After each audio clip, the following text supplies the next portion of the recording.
Yo, what's good YouTube? It's your boy Elijah here, man.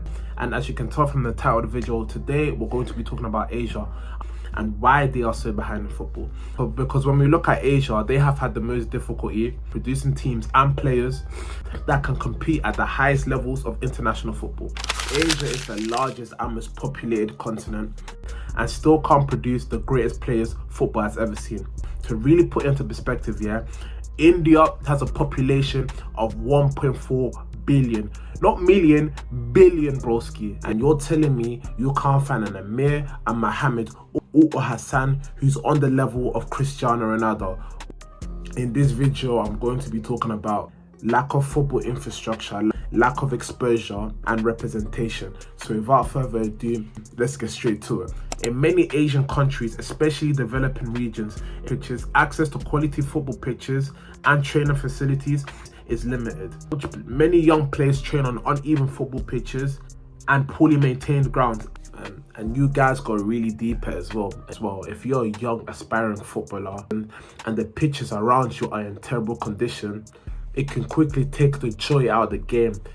Other regions like Japan and South Korea have invested in state-of-the-art facilities, but many others lack. And for example, when we look at Japan, Red Bull made headlines when it acquired J3 League champions Omiya Arigija. Forgive me for my pronunciation.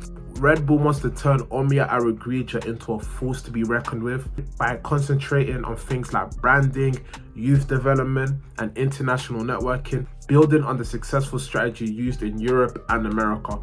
South Korea was the first Asian country to launch a professional league, the K-League, in 1983. It has helped establish a formal structure for professional football. The league has also attracted corporate backing from companies like Hyundai, Samsung, and Pohang Steel. Majority of elite teams in Europe have a formal youth academy that use training techniques supported by science to find and nurture their talent. In Asia, however, professional youth academies are scarce. And a lot of low-income families in Asia anyway can't put their child in football. They would rather put their child in something like education, where there's football is very, very competitive. However, something like education provides a great safety net. The second thing that we're going to talk about is cultural preferences. Football has been neglected in a number of Asian countries due to the historical dominance of other sports. In India, cricket is the most popular sport. It's crazy how popular cricket is, I swear down, G. You know how over here in Europe it's Project Mbappe. I think in India it's Project Virat Kohli. I'm not really tapped in with cricket, but from what I've seen anyway, I think Virat Kohli is the god of cricket. Cricket was introduced by the British during colonial rule and quickly became popular amongst the elites and later the masses. Football was also introduced by the British, but cricket gained institutional support more quickly and had more organized sponsorship. And India has invested significantly in cricket infrastructure, from school grounds to international stadiums. The Board of Control for Cricket in India is one of the richest sports organizations in the world. Everything from grassroots training to professional leagues. Football, on the other hand, suffers from poor infrastructure, inadequate funding, and limited access to quality coaching. When we look at China, the most popular sport there is basketball. In China, about 625 million people watch basketball. The success of Yao Ming in the NBA created a basketball boom in China.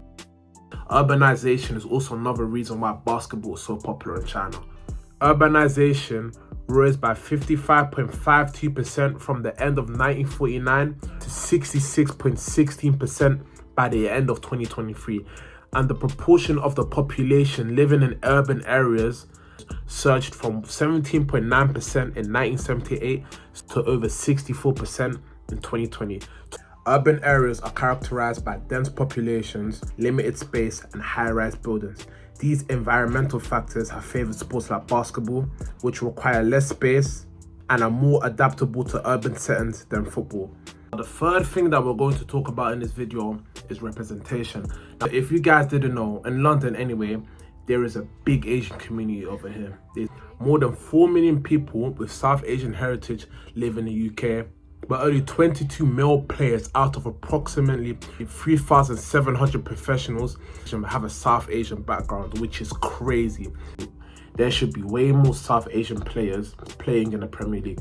But from what I've seen anyway, it feels like a lot of South Asians are focused on two things, which is education and continuing on the family business. And so there's no real room for football. And the things about football is that it's not guaranteed that you're going to make it. A lot of my Asian friends are second generation immigrants. I feel like if there was more Asian representation in football, more people in Asia would want to pick up the sport. Just like how Yaming made basketball popular in China. So the last thing that we're going to talk about is the limited international exposure in Asia. Compared to African or South American players, there's relatively few Asian players break into elite European football clubs. Players like Heung-min Son, Takifa Sakubo, and Min Jae Kim exist. However, most Asian talents remain in domestic leagues or second-tier European teams. As a result, players are not consistently being tested against the world's best, limiting the tactical and mental development. They miss out on the exposure to a faster game pace, higher physical standards, and advanced training techniques. And when we look at international fixtures, most international fixtures are against those regional rivals within the AFC, which is relatively weaker in comparison to UEFA, for example. Asian clubs are mostly confined to the AFC Champions League, which lacks the global spotlight and prestige league of the UEFA Champions League. But anyway, guys, if you made it to the end of this video, I want to say thank you so much. If you enjoyed the video, make sure to like, comment, share, and subscribe, yeah.